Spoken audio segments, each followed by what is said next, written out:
First item on the agenda is roll call. Councilman Campbell. Here. Councilman Kincaid.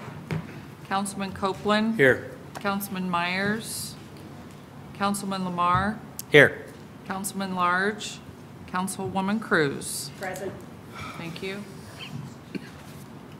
Let it be known that we notice that we do have a quorum. Yes, we do.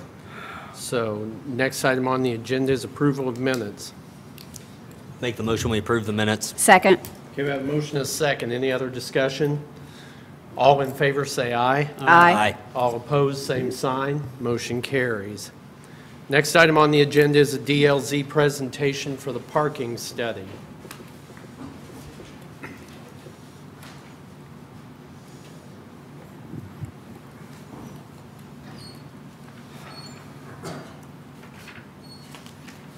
Good evening, Mayor Lewis and members of the council. I'm Lori Christie with DLZ Indiana, engineering firm and architecture firm in Indianapolis. And with me tonight is Jeff Swenson, who's one of our traffic engineers and actually conducted the parking study and is going to present the findings tonight to you and be prepared to answer some questions. When we first talked to the mayor about this study, there were some needs from the local business people downtown who were concerned about possible lack of parking area, particularly during some peak areas of their business day. And they were concerned that because of a lack of parking, it might be difficult for their customers and clients to find their business and get to their business and park easily and come in and patronize their business. So part of what the study that we looked at was within the certain area that Jeff will talk about was we looked at it at different times, and Jeff will talk about the parameters of that study of was there really an issue and how easily it was to find a parking spot downtown. And then we also kind of wanted to look at it to the future for future economic development and growth and revitalization in the city, and if we thought there might be or arise a problem with parking in the future. So it was kind of a two-pronged view that we thought would help you in the future as you look at your needs currently and in the future. So with that, I'm going to turn it over to Jeff, and I know he has some maps, and you might even want to talk there, Jeff. But I'll start over here. Thank you, Lori. Thank you for this opportunity to present the study for the downtown area. It's a parking study that was done in the 9-block area in the downtown area. The study area was between North Street, South Street, East Street, and West Street. It's a 9-square-block area. And the purpose of the study was to evaluate the existing parking occupancy. So in order to accomplish that, we had gone out and counted the number of available spaces. These are public parking spaces that we inventoried. We did not inventory any private parking spaces that were either on street or off street. This is all public parking that we were addressing. So that was done. That was the first step, was determine the number of spaces. And then a follow-up study on that was done, an on-site visit during the week. On a Monday, Wednesday, and Thursday, parking was studied. And that consisted of going along each block in the 9-square-block area and identifying how many parking spaces were occupied. We took that information and compared it to the number of spaces that were available to come up with an occupancy percentage. And that's what's presented in this study. Now, the inventory was done in the morning of those days, Monday, Tuesday, and Thursday. And the reason for that is commissioners meeting met on that Monday at 9 a.m. and also the county courts, or the courts were in session during that week as well, during the morning. So we determined that the morning period would actually be the peak demand for parking.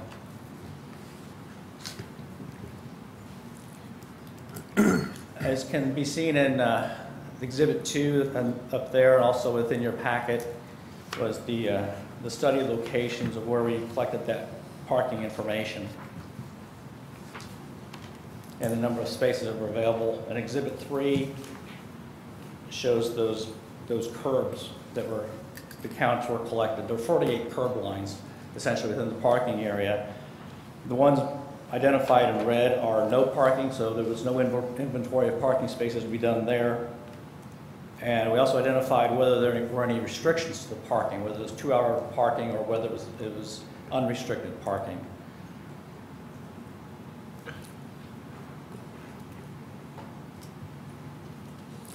And counts were collected every 15 minutes during that 2-hour time period in the mornings.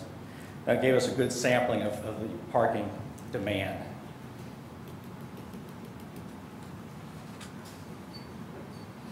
What we found from the study is that there are 310 on-street parking spaces within the study area, that 9-block area.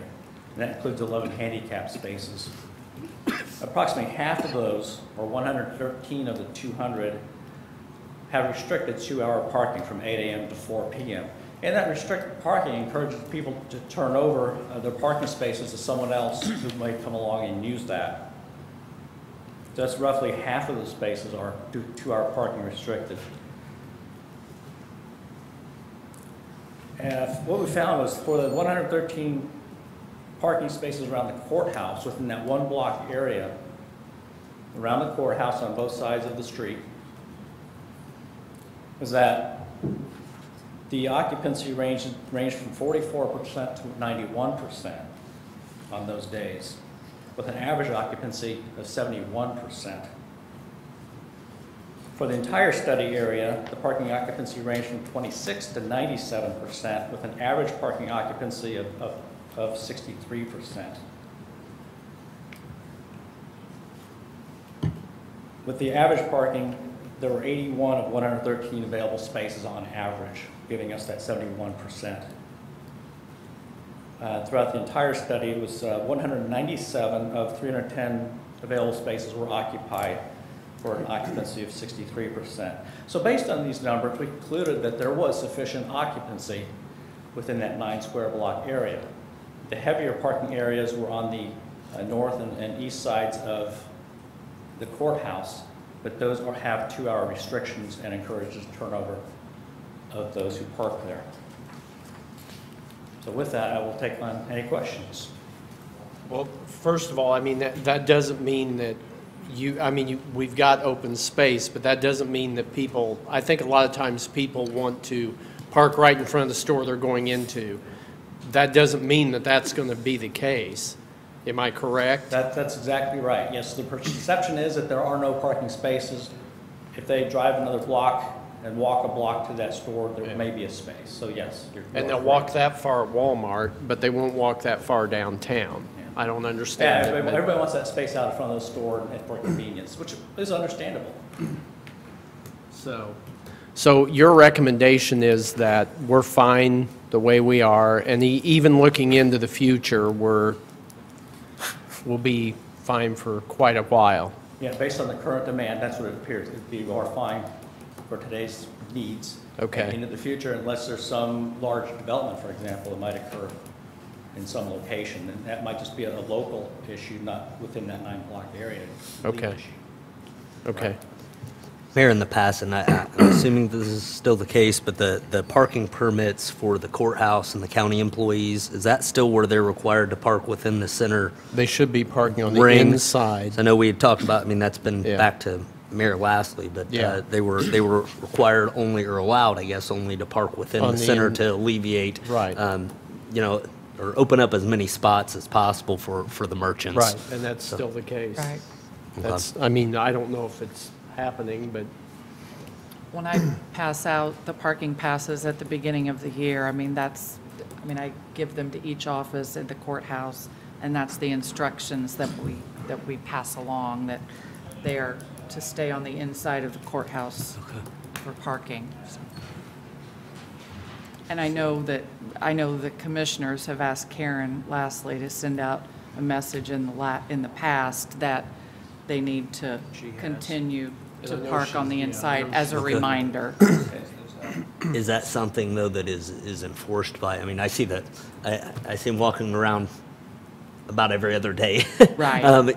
Checking on parking and things of that nature and giving tickets, but is that something that's being enforced, or?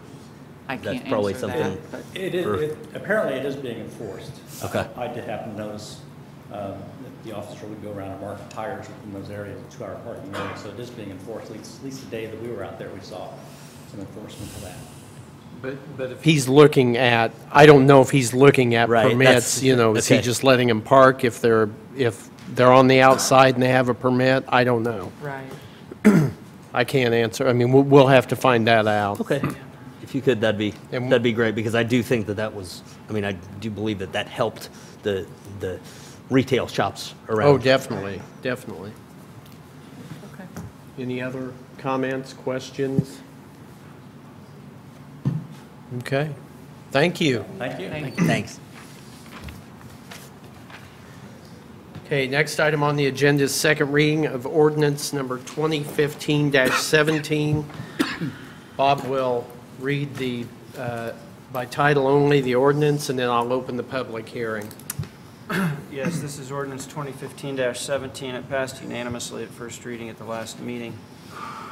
It's an ordinance amending ordinance numbers 05-09 and 10-07, establishing a schedule of rates and charges collected by the City of Lebanon, Indiana, for the owners of property served by the sewage wastewater works of said city.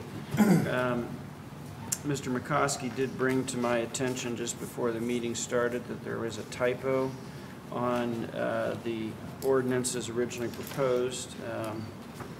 On page 3, it states the treatment flow rate, and it lists $4.27. That's apparently the existing rate, and it is supposed to be $5.64. Outside of that, again, this is ordinance 2015-17 for second reading. Okay, thank you, Bob. What was the change, 427? Yeah, I'm sorry, page let me is it? flip to that. It's 564, I believe. Mr. Copeland, hang on just a second, let me find it again. Yes, $5.64. 427 is apparently the existing rate. It was inserted in there accidentally, but the new rate will be $5.64. And again, this is just the treatment flow rate, which is in addition to the base charge, and that's $5.64 per 100 cubic feet per month. Okay. I will now open the public hearing. Is there anybody that would like to speak on this?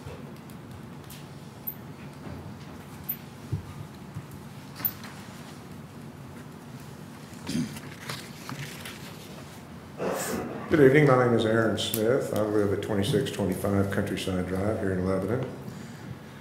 Lebanon Utilities can take the 4 actions listed next to reduce the proposed wastewater rate increase from 32% to 19%. The average residential bill would increase to $42.14 instead of $46.74. The increase in the average residential bill would be $6.77 instead of $11.33. 1. Eliminate the annual Lebanon Utilities wastewater pilot payment to realize at least $214,070 in annual pilot savings. 2. Remove the $240,000 portion of the Elizaville Road project outside the Lebanon city limits from the proposed new capital projects bond issue to save $13,306 in annual proposed debt service and $2,661 in annual debt service reserve. 3. Eliminate Phase 2 of the Indianapolis Avenue project to save $36,667 in annual improvements. 4. Do not use the wastewater rate increase to repay the 2015 wastewater capital projects to save $282,475 in annual improvements. In summary, if the Lebanon Utilities took these 4 actions, the wastewater rate increase could be reduced from 32% to 19%. Please reduce the wastewater rate increase in ordinance 2015-17 from 32% to 19%. I'm prepared to discuss each of these 4 suggested actions in detail if anyone has some questions about them. Does anybody have any questions? My only question is, Aaron, is have you, I think the pilot I think that's what we've agreed we're going to do next year. We're going to eliminate that for a whole year, and then we're on a sliding scale. It's it's going to go down, the actual use, I mean, the rate's going to go down after, when we start in the new one next year. Mr. Campbell, you discussed it at the last meeting. But Right. It's not an agreement until it's in writing. I understand that, but again, I don't see any reason why we wouldn't do that, is what I'm saying. There's no reason not to do it. We just couldn't do it. And my position, there's no reason not to eliminate 100% of the wastewater pilot going forward, not on a sliding scale, but entirely. And since you did bring this up, I'll read my prepared comment for that particular fine. item.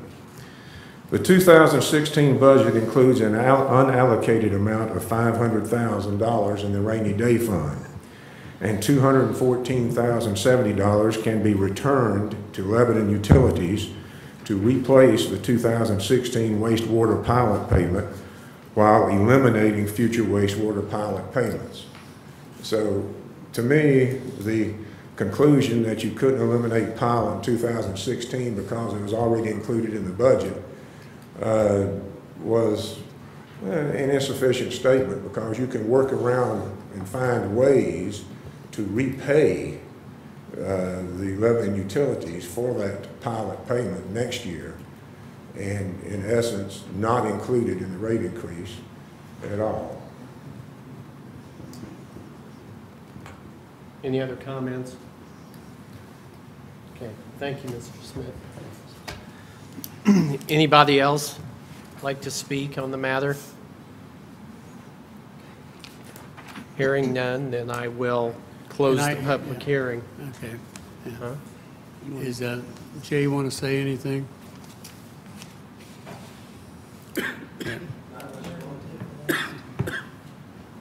Okay, I'm going to close. This is not What? I just Okay, wanted to then let me know, close the public Okay. hearing. Okay, now if you want to, do we need to make any amendment to our passage of the last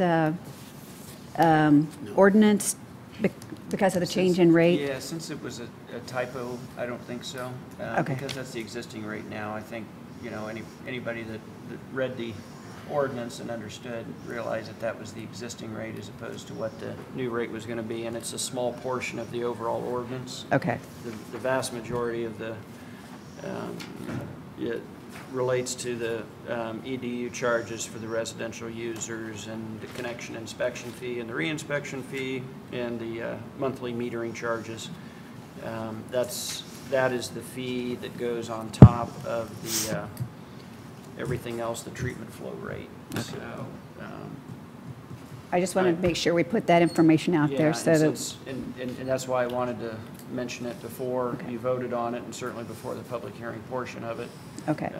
But yeah, if Do we need to say as amended, or? Yes, if you so choose to pass it on second reading, I would suggest that the motion be as amended.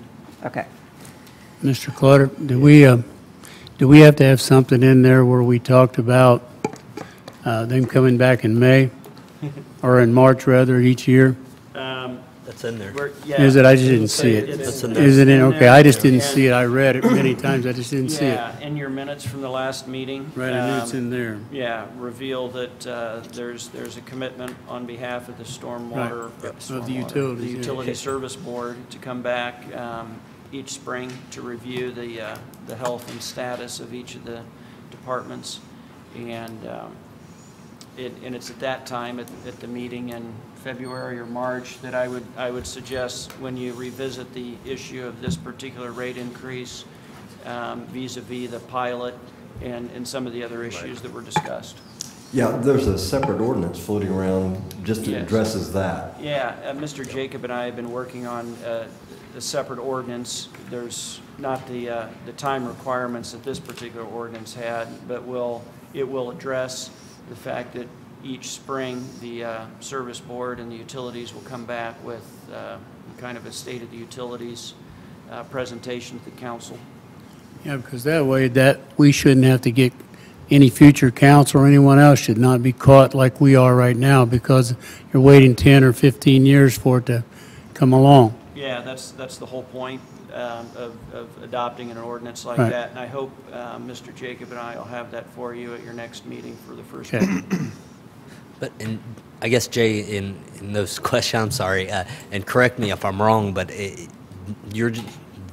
utilities is going to come each year and update the council on the status, but is that something you're planning on using each year? I guess I just want to be perfectly clear in that, because I know you guys have to justify these rates, and it costs a substantial amount of money each year to, to make that happen.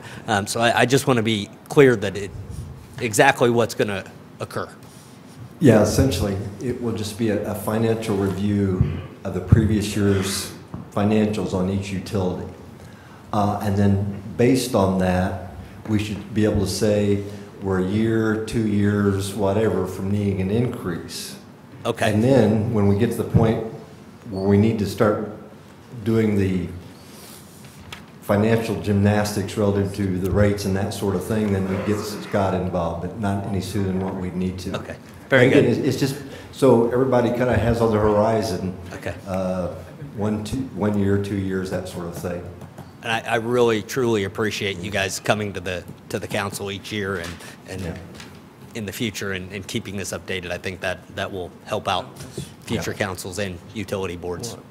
Everybody, yeah. Yep. Okay. Anything else? You're making me nervous. No, Okay. not related to this. Okay, I would entertain a motion on second reading of ordinance 2015-17. I move we pass on second reading ordinance 2015-17 as amended on page 3 to fix the typo regarding the rate for the 100 cubic feet per month. Okay. Is that your motion? Yes. Okay. Do we have a second? I'll second it. We have a motion and a second. Any other discussion? All in favor, say aye. Aye. All opposed, same sign. Motion carries. Okay, next item on the agenda is ordinance number 2015-12. I'll read this. An ordinance fixing the salaries of elected officials of the City of Lebanon beginning January 1st, 2016. Be it ordained by the Common Council of the City of Lebanon, Indiana, 2/3 of its members being present and concurring therein.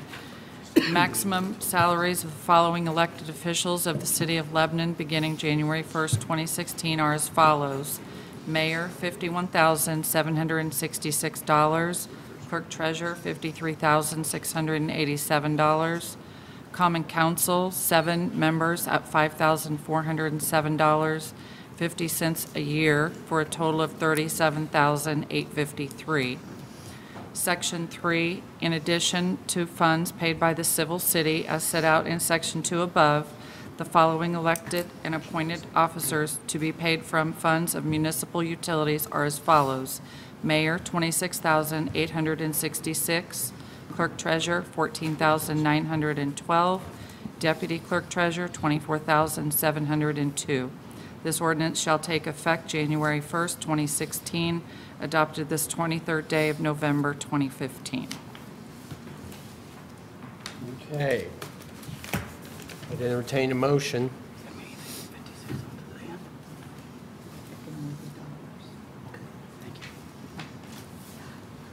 I make the motion, we approve ordinance 2015-12.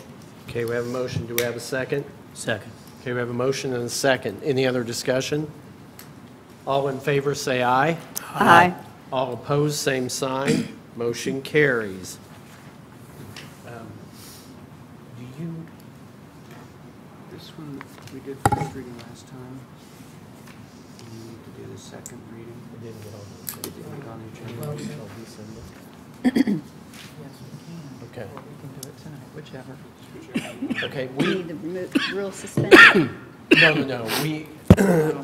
We have ordinance 2015-18, which was not on the agenda. And this was the one where it changed the, Yeah, it's, and I apologize. I should have caught this, not being on the agenda. You passed it last time on first reading. And it's, again, 15-18, amending the salary ordinance, which was 15-7. And it was for the foreman at the highway department and for the code enforcement. Both of those were authorized going from part-time to full-time. And this just changes their salaries to reflect the full-time. And then on the foreman for the highway department, just reclassifying those, the salaries stayed the same, just classifying the job title. So it would be an amendment to the agenda. I apologize that it wasn't included, but it's, again, ordinance 15-18 for second reading. So I would entertain a motion. I move that we pass ordinance 2015-18 on second reading. Okay, we have a motion. Do we have a second? I second. Okay, we have a motion and a second. Any other discussion? Question. If it's not on the agenda, does it have to be posted, this particular ordinance, for a hearing tonight? No. Okay. It was on the agenda for the first reading, and the agenda is subject to change, of course. Okay. Okay. Got it. All in favor, say aye. Aye. All opposed, same sign. Motion carries. Okay, anything else come before the Board of Works? Board of Works, City Council? Claims. Oh, yeah, claims. Excuse me. Is that a motion? Is that a motion? Yes, I make the motion, we approve the claims. Second. All right, we have a motion and a second. Any other discussion? All in favor, say aye. Aye. All opposed, same sign. Motion carries. Now, anything else to come before the council? Then I'd entertain a motion. Yes, happy Thanksgiving to everybody. Thank you, Jeremy. I would entertain a motion to adjourn. So moved. You have a second? Second. We have a motion and a second. Any other discussion? All in favor, say aye. Aye. All opposed, same sign. Motion carries. Thanks for watching.